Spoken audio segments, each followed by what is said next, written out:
ఆమె రేణుకా చౌదరి మాట్లాడుతుంది, అసలుకి విజయమ్మ గారు పుట్టినప్పుడే అతను చంపేయాలట. ఇప్పుడు నాకు డౌట్ వస్తుంది, ఈ సలహా ఈరోజే ఇచ్చారా, మీరు ఇంకా అనేక సార్లు ఏమైనా ఇచ్చి ఉన్నారా?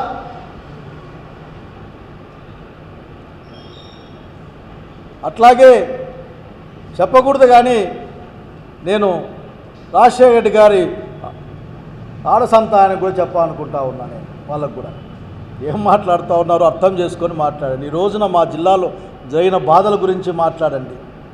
ఎందుకు నాకు ఇంకా మిమ్మల్ని ఏం అనుభూతి కావడంలే, రాజశేఖర రెడ్డి గారి సంతానం కాబట్టి.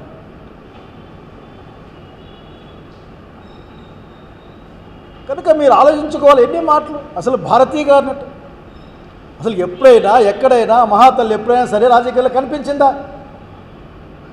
మాట్లాడిందా? అంటే ఛానల్లో వచ్చిన కార్యక్రమం తప్పైతే దాని ఛానల్ ఓనర్లకు అంటగడతారా మీరు? అంటే ఎన్ని ఛానల్లో ఎన్ని మాట్లాడే వాళ్ళ ఓనర్లు అంటగడతారా? ఏంటి ఈ రోజున ఒక 5 సంవత్సరాల కాలంలో లేక 2 సంవత్సరాల కాలంలో ఎందుకు ఈ ప్రభుత్వం వచ్చినాకనే దూరం కూడా వద్దు, ఏ ఛానల్లో ఏ డిబేట్లు జరిగాయి, ఏ డిబేట్లో ఏమొచ్చింది, అట్లాగే చిన్న పెద్ద డిబేట్లు ఏం మాట్లాడారో మాట్లాడండి. ఎంత విచ్చల విలిగా కామెంట్ చేసినా కానీ పట్టించుకోలేదు కదా. అంతెందుకు సినిమాల్లో బాధితాయుతమైన ప్రజాప్రతినిధులకు ఉన్న మీ వాళ్ళు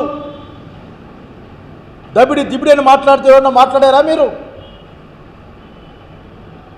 సినిమాలోనూ అదే, సినిమా అయిపోయినాక ఫంక్షన్లోనూ అదే, చూడ్డానికి ఎఫెక్ట్గా జుబుక్సకరంగా లేదా మరి ఎందుకు యాక్షన్ తీసుకోరు మీరు? అడిగేదేమంటే చంద్రబాబు గారు మరొక్కసారి మిమ్మల్ని అడుగుతా ఉన్నా, నేను పదే అడుగుతూ ఉంటాం కూడా, మీరు ఏం నేర్పించాలనుకుంటా ఉన్నారు? ఎక్కడికి రాష్ట్రాన్ని తీసుకెళ్తారు మీరు? ఏ విలువలు నేర్పిస్తారు? ఇదేనా మీరు నేర్పించబోయే విలువలు మాకు? సామాజిక రంగంలో మీరు ఏం చేయాలనుకుంటున్నారు? మమ్మల్ని రాజకీయంగా ఏం నేర్పిద్దామనుకుంటున్నారు? వేసేయం లోపల అనే మాటేనా, లేకపోతే భవిష్యత్తు ఎలా ఉండాలి నేర్పించబోతా ఉన్నారా? అదేదో అంటుండే ఆఖరి మిమ్మల్ని చూస్తా అంటే, మీ కింద పనిచేసి అన్ని డిపార్ట్మెంట్ చూస్తా అంటే నాకు ఏమనిపిస్తుందంటే, ఈ మధ్య ఏదో కృష్ణ కొడుకు సినిమా చూశాను నేను, దాంట్లో డైలాగ్ ఉంది, అట్లా మీ జరుగుతూ ఉంది, అట్లా సరిపోయిన ఆ యాంగిల్లో ఉంటుంది, అట్లా ఉంది, మీరు జరిపిస్తూ ఉన్నారు, జరుగుతూ ఉంది, ఎంతో కాలం ఉండదు. కాలచక్రం చాలా ఫాస్ట్గా తిరుగుతుంది. మీరు నేర్పించే విద్య మేము నేర్చుకుంటాం. ఇలా మాలాంటి వాళ్ళు రెసిస్ట్ చేసినా నేర్చుకోకుండా కొత్త పిల్లలు చాలా ఈజీగా నేర్చుకుంటారు.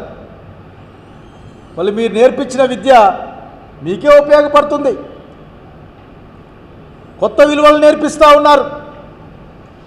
సత్యదూరమైన మాటలు, ప్రజలకు ఇచ్చిన మాట నిలబెట్టుకోలేకపోవడం, పైగా అభాండాలు వేయడం, బెదిరించడం, ఇంకా ఎక్కువ మాట్లాడితే డబ్బులు ఎట్లా ఇస్తాయో నా చెవులో చెప్పండి, నేను డబ్బులు ఇస్తా అని చెప్పి మీ యొక్క మాట కూడా చూసాం. అట్లా ఇంకొక ఆయన మాట్లాడుతూ బహుశా మీ యొక్క భవిష్యత్తులో మీ పార్టీని ప్రభుత్వం నడిపోయాయన, నా దగ్గర ఎర్ర బుక్ ఉంది, అదేనా మీరు నేర్పించింది? మీ వారసుని నేర్పించి అదేనా? బుక్ తీసుకో, ఆ బుక్లో రాసుకో, అది మంత్రగాళ్ళ బుక్, ఆ బుక్లో రాస్తే కాళ్ళు ఇరిగిపోతాయి, చేతులు ఇరిగిపోతాయి, హార్ట్ అటాక్ వస్తుందని నేర్పించారా మీరు? 10th క్లాస్ పరీక్షలు వస్తే గతాన్ని తవ్వుకోండి గతాన్ని, కానీ ఇప్పుడు 10th క్లాస్ పరీక్షల గురించి మాట్లాడాలి కదా. పొద్దున ఒక మాట, సాయంత్రం ఒక మాట మాట్లాడే మీ అలవాటుని ఎట్లా మీ కిందికి పంపిస్తారు మీరు? ఏమైనా మాట్లాడితే మీకు కోపం వస్తుంది.